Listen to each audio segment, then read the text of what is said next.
Alright, how's it going everyone? And usually I upload on the channel Bluefire444, but I've had that channel since I first started YouTube, and there are so many videos on that are just so technologically outdated and low quality that, within the past year alone, I've had so many technological advancements. Namely, I discovered a way to get gameplay of the games I put into my videos, and also I purchased a very good DSLR, so for really, really good videos. So I find that those videos will just stand out so much from the rest of my channel that the older videos will just drag down the overall quality of my channel. So for now on, the newer gaming videos will be uploaded here. This is going to be the primary gaming channel now, and Bluefire444 will always be there. That's still my primary video watching channel, but here are my top 10 2D platformers. How's it going everyone? This is Bluefire444, and today we're going to be doing the top 10 classic 2D platformers. Why classic? Well, there have been a lot of modern 2D platformers, especially indie games, but I really haven't been doing a good job keeping up with them, so it would be unfair to put them on the list. So today, we're going to be limiting the entries to only games that came out before 2000. I think that's a pretty objective place to make the cutoff. But anyway, thank you for watching, and I hope you enjoy. Number 10, Adventure Island. Now, Adventure Island is probably one of the most straightforward and simplistic 2D platformers on this list, and I can understand a lot of modern gamers not really being able to appreciate it because it kind of has, I guess, a little bit of stiff controls and maybe a little stiff gameplay by modern standards, but I think anyone who can appreciate a good 80s platformer will really enjoy this game. Number 9, Super Mario Bros. 2. And yes, the North American Super Mario Bros. 2. I know this game gets a lot of hate, but I think out of the original trilogy, it had the best level design, best controls. I think it was just overall the funnest game, and yes, that includes Super Mario Bros. 3. Now, I feel like a lot of people kind of hate this game for the wrong reasons, but I've talked about that in another video. But suffice it to say that this was a classic NES platformer that I think had it been named differently would have been just as respected as any other.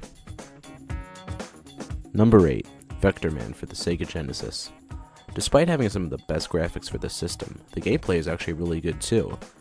Like most other shoot-em-ups, you run around, collect power-ups, defeat bosses, and shoot enemies. It's a really fun and pretty unique feeling 2D platformer that a lot of people wished had some more sequels to it. Number 7, Ristar for the Sega Genesis.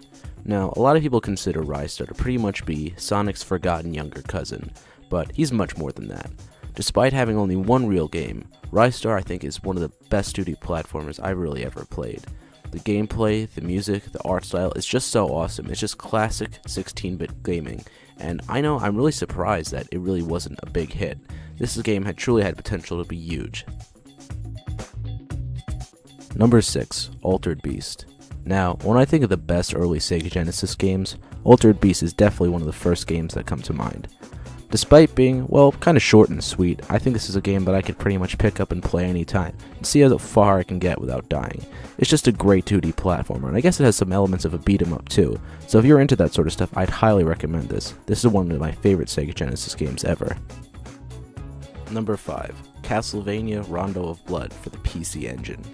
Now, I actually played this game on the Virtual Console, but still, I'd have to say it is by far my favorite Castlevania game of all time.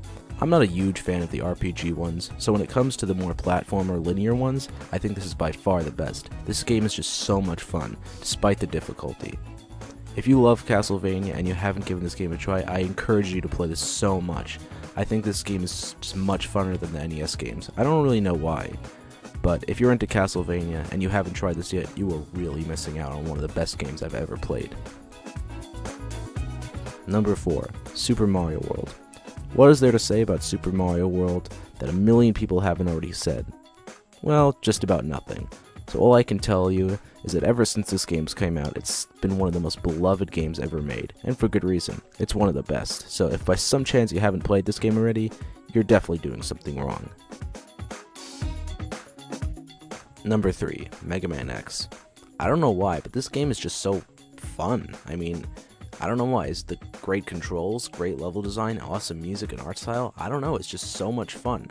And out of all the Mega Man games I've ever played, I just find myself enjoying this one the most. And if you've never played a Mega Man game before, I think this is probably actually a really good one to start with, because the difficulty is a bit more forgiving than the NES games. But nonetheless, you've probably played this game, and you know how awesome it is. Number 2, any of the classic Sonic games for the Mega Drive/Genesis. Although it might not necessarily be able to be said about today. Back in the early 90s, just about everything Sonic was in was pretty much awesome. He was just in so many great games that he really was the character to beat. All these games had the perfect controls, great level design, awesome music. It's hard to believe that he would make anything that was less than awesome. But nonetheless, despite whatever he might have done after this, the classic games on the Genesis will always be remembered as some of the best games ever made. So, what are your predictions for number 1? Well, I'll give you a clue. It's a Mario game. But now you're thinking to yourself, how can it be a Mario game? We already know it's not Super Mario Bros. 3 or Super Mario World, and this list only goes up to 2000, so it can't be any of the newer stuff. So what is it? Well, number 1, surprisingly to some, is actually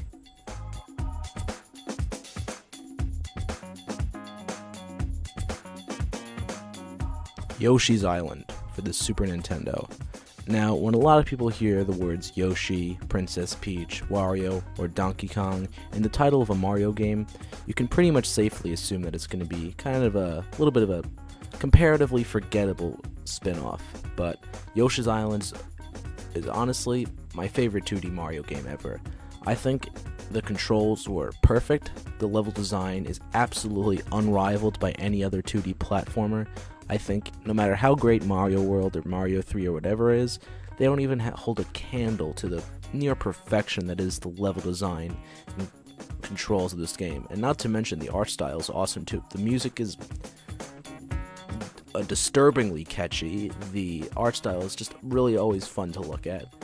And I think, aside from of some of the 3D games, this is simply one of the best Nintendo games ever made. And if you haven't tried it, just thinking it's some random spin-off, you're really, really missing out.